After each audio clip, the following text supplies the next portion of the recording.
할렐루야, 제주 그린교회 정현수 목사입니다. 드디어 제주 그린교회 예배 초소를 마련하였습니다. 이곳이 저희 교회입니다. 내부 인테리어와 필요한 물품들이 확보될 수 있도록 성도님들께서 함께 기도해 주시고 협력해 주시면 좋겠습니다. 평소 우리가 자주 검색하는 검색어가 무엇입니까? 우리가 평소에 자주 검색하는 검색어를 살펴보면 우리 자신이 가장 관심을 가지고 중요하다고 생각하고 살아가는 것이 어떤 것인지 알 수 있습니다. 여러분은 평소에 무엇을 검색하며 살아가십니까? 오늘 우리가 살펴보고자 하는 말씀은 하나님의 전신갑주로 알고 있는 에베소서의 결론부에 해당하는 내용입니다. 말씀이 기록될 당시에 에베소는 사회, 종교적, 문화적 분위기가 혼합주의의 성향이 강했고 문화가 매우 발달한 도시였습니다. 당시 에베소는 마차가 다니기 좋은 대리석 보도블럭이 깔려 있었고 현대식 도서관 그리고 공중 목욕탕, 공중 화장실이 있었으며 온천수를 사용하여 도시에 파이프를 깔아 온수와 냉수를 구분해서 사용했고 24,000명을 수용할 수 있는 대형 극장을 가지고 있는 곳이 에베소였습니다. 또한 많은 신들을 믿고 사는 곳이 에베소였는데요. 에베소에는 풍요의 여신으로 알고 있는 아데미 여신이 있었습니다. 아데미 여신은 유방이 24개나 달린 에베소 사람들이 열정적으로 숭배했던 여신으로 알려져 있습니다. 이 아데미 신전에는 여사제가 수천 명이나 있었는데 사실상 그들의 종교의식은 문란한 매춘과 다름없는 의식이었습니다. 에베소는 행정적으로나 교통이나 문화적으로 매우 발달한 도시였지만 그만큼 종교적으로 타락한 도시였음을 알 수 있죠. 그리고 그 타락한 종교를 기반으로 한 산업이 활발히 이루어지던 곳이 에베소였습니다. 바울은 이런 배경 속에 살고 있는 에베소 성도를 권면하고 있는 것입니다. 상업과 행정이 발달하고 강력한 무기와 힘이 있는 여러 우상들이 즐비한 에베소에서 생활하는 이 믿음의 형제요 동지인 그리스도인에게 바울은 하나님의 구원 계획과 교회를 통해 이루시는 그리스도의 구원 사역에 대해서 그리고 구원받은 성도가 어떻게 살아가야 하는가에 대해 말하고 있는 것입니다. 바울이 에베소서를 통해 에베소 성도들을 향해 보내는 최후의 호소가 바로 하나님의 전신갑주로 알고 있는 오늘 말씀입니다. 바울은 하나님의 전신갑주를 통해 서신의 중요한 메시지를 다시 한번 강조하고 호소함으로써 편지를 받는 에베소 성도들의 마음과 의지를 자극하고 있는 것입니다. 사실 우리는 이 말씀을 가지고 불신자들 또는 대적자들을 향해 영적 전투를 하는 의미로 사용하는 것을 자주 봅니다. 하나님이 주시는 능력을 입어 정복하고 이겨야 한다는 의미로 이 본문을 많이 사용합니다. 하나님의 전신갑주, 진리의 허리띠, 의의 호심경, 평안의 복음이 준비한 신, 믿음의 방패, 구원의 투구, 성령의 검 이런 부분에 색을 칠해가면서 말이죠.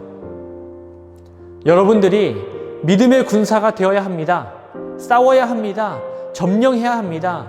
이런 의미로 이 본문을 사용하고 이해하고 봐온 것이 사실입니다. 그런데 에베소서 본문 전체를 통해 살펴보면 이 본문이 과연 그런 의미와 목적으로 사용되었을까 돌아볼 필요가 있습니다. 에베소서 1장부터의 내용을 좀 살펴보면 바울은 하늘에 속한 신령한 복을 소개함으로 시작해서 하나님의 은혜로 말미암아 그리스도 안에 하나 되는 은혜를 나누며 육체로는 이방인인 원수되었던 무리가 십자가로 하나 되는 화목을 말합니다.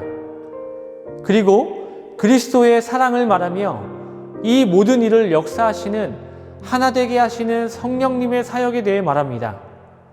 유혹의 욕심을 따라 썩어져가는 옛 구습을 버리고 심령이 새롭게 되어 하나님을 따라 의와 진리의 거룩함으로 새 사람이 되라 말합니다. 바울은 에베소의 성도들이 하나님을 본받는 삶을 살기를 원하고 있고 그리스도께서 너희를 사랑함과 같이 너희도 사랑 가운데 행하라 말합니다. 범사에 우리 주 예수 그리스도의 이름으로 감사하라 말하고 있고 오늘 본문 앞의 내용까지는 가족 간 그리고 종과 상전의 관계를 어떻게 해야 할지에 대해 말하고 있습니다. 어디를 보아도 하나님의 전신갑주, 진리의 허리띠, 의의 호심경, 평안의 복음의 신, 믿음의 방패, 구원의 투구, 성령의 검, 곧 하나님의 말씀이라는 이 전신갑주를 사용해 정복하고 싸우라는 의미로 하신 말씀은 우리는 에베소서에서 찾아볼 수가 없습니다. 6장 11절 말씀을 같이 보겠습니다. 마귀의 관계를 능히 대적하기 위하여 하나님의 전신갑주를 입으라. 하나님의 전신갑주를 입어야 하는 이유가 무엇입니까? 마귀의 관계를 능히 대적하기 위해.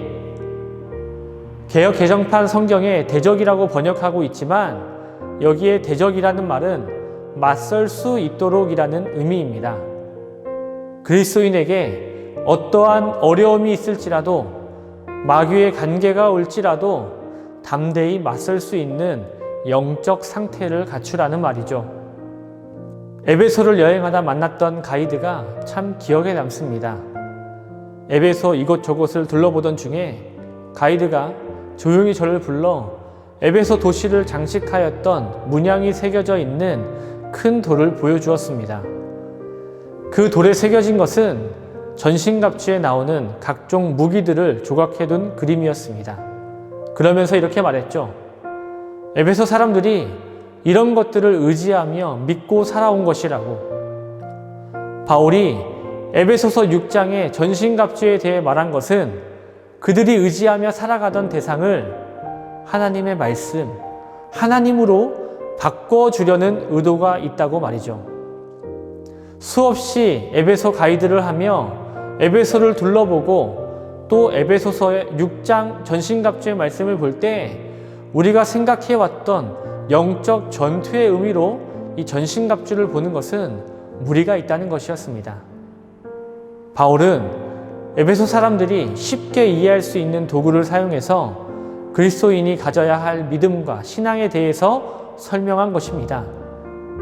지금까지 그들이 믿고 살아왔던 강력한 힘과 무기들, 자신들의 강한 힘을 의지하고 살아왔던 그들의 사고를 우리 주 예수 그리스도의 은혜와 사랑, 그리고 복된 소식인 복음으로 바울은 전환시키고 있는 것입니다.